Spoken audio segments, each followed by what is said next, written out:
Yeah, that's right. Workplace violence is the number 7 cause of workplace injury. So take a moment to think about what that actually includes. It certainly includes being assaulted by a coworker one-to-one, but it also includes attacks on workers by clients, by visitors, by vendors, and many of the victims of mass casualty events, and even attacks by animals. I know that last one seems a bit out of place, but remember, people that work at zoos or people that work in animal control are workplace injuries too.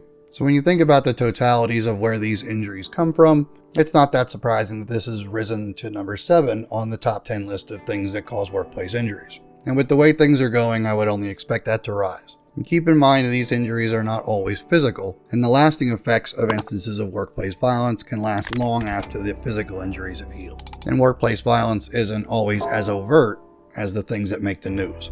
In fact, some of the instances of workplace violence that I've dealt with over the years have no real physical effects whatsoever, but were very much a psychological issue.